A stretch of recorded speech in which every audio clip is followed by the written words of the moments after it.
ఇవాళ 3వ సంవత్సరం పాలన ఈ ప్రజా పాలన కాదు, ఇది పాపపు పాలనగా మారిపోయింది.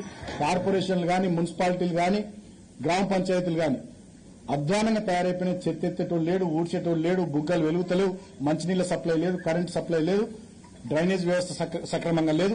మొత్తం పాలనంతా పడకేసింది. ఏం జరుగుతుంది ఈ రాష్ట్రంలో అంటే దాడులు, దుర్మార్గాలు, దోపిళ్లు ఇవి జరుగుతున్నాయి తప్ప ఇంకోటి లేదు. రాష్ట్రంలో ఇప్పటికే 3వ సంవత్సరం పాలన మొదలైనటువంటి కాంగ్రెస్ ప్రభుత్వ హయాంలో 3 లక్షల కోట్ల పైచీలకు అప్పు చేశారు. మరి అప్పు చేసి రైతాంగానికి రైతు భరోసా ఇచ్చిర్రా, విద్యా భరోసా కార్డు 5 లక్షల విద్యార్థులకు ఇచ్చిర్రా, నిరుద్యోగులకు నెలకు 4,000 నిరుద్యోగ వృత్తి ఇచ్చిర్రా, ప్రతి మహిళకు 2,500 ఇచ్చిర్రా, పెన్షన్ 4,000 ఇచ్చిరట్టు అదేం లేదు. ఏమైతున్నాయి పైసలంటే ఢిల్లీకి పోతున్నాయి, కాంగ్రెస్ హైకమాండ్కి అప్పచెప్తున్నారు. ఏ రాష్ట్రంలో ఎన్నికలున్నా అక్కడ ఖర్చు చేస్తున్నారు, వీళ్ళు మంచిగా దోసుక తింటున్నారు. మొన్న చూసినాం ఇవాళ రాష్ట్రంలో రెవెన్యూ మంత్రి ఉన్నటువంటి పొంగులేటి భూ కబ్జాలు అవి ఏ రకంగా చేస్తున్నాడు. అదేవిధంగా ఈ ముఖ్యమంత్రి ఫ్యూచర్ లేని ఫ్యూచర్ సిటీ పేరు మీద 1,50,000 కోట్లు మూసీ ప్రాజెక్టు రిజర్వనేషన్ అని చెప్పి దాంట్లో 1,50,000 కోట్లు బుక్క పెట్టే విధంగా, హిల్ట్ పాలసీ పేరు మీద హైదరాబాద్ లో ఉన్నటువంటి పారిశ్రామిక భూములన్నింటినీ బుక్క పెట్టే విధంగా ఇవాళ ఈ రాష్ట్రంలో రియల్ గవర్నెన్స్ లేకుండా కేవలం రియల్ ఎస్టేట్ వ్యాపారమే లక్ష్యంగా ముఖ్యమంత్రి మంత్రులందరూ కూడా పనిచేస్తా ఉన్నారు.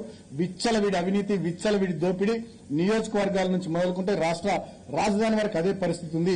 ఇప్పటికైనా మీరు పాలన మీద శ్రద్ధ పెట్టండి. లేకపోయినట్టయితే రాబోయే రోజుల్లో నేను ఇలా కరీంనగర్ గడ్డ మీద నుంచి చెప్తా ఉన్నా, కరీంనగర్ బిడ్డగా రాబోయే రోజుల్లో కాంగ్రెస్ పార్టీ ఎమ్మెల్యే స్థానాల్లో, ఎంపీ స్థానాల్లో సింగిల్ డిజిట్ కి పరిమితమవుతుంది. అంత కోపం ఉన్నది వాళ్ళ జనాలకు. చాలా మీకు డిపాజిట్లు రావు, మీ సీట్లు కూడా చాలా సింగిల్ డిజిట్ కి పరిమితం అయిపోతాయి. భవిష్యత్తులో కాంగ్రెస్ పార్టీ అంటే ఇంకొక 20 ఏళ్లు ఈ రాష్ట్రంలో ఎవడు ఓటేసే పరిస్థితి రాదు. ఇప్పటికైనా దుర్మార్గాలు, అరాచకాలు బంద్ చేసి ప్రజలిచ్చిన ప్రజా తీర్పును గౌరవించే విధంగా ప్రభుత్వ పెద్దలు ఆలోచన చేయాలి. ప్రజలకు ఇచ్చినటువంటి హామీలను నిలబెట్టుకునే విధంగా పనిచేయాలి తప్ప ఇతరత్ర ఇక అధికారం ఉంది కదా, పోలీసులు ఉన్నారు కదా అని చెప్పి ఎట్లా పడితే అట్లా ప్రవర్తిస్తే ప్రజలు ఖచ్చితంగా కర్రు కాల్చి సందర్భం వచ్చినప్పుడు వాత పెడతారని చెప్పి కూడా నేను కాంగ్రెస్ ప్రభుత్వ పెద్దల్ని హెచ్చరిస్తూ లైక్ చేయండి, షేర్ చేయండి, సబ్స్క్రైబ్ చేయండి. మరిన్ని వీడియోల కోసం బెల్ సింబల్ పై క్లిక్ చేయండి.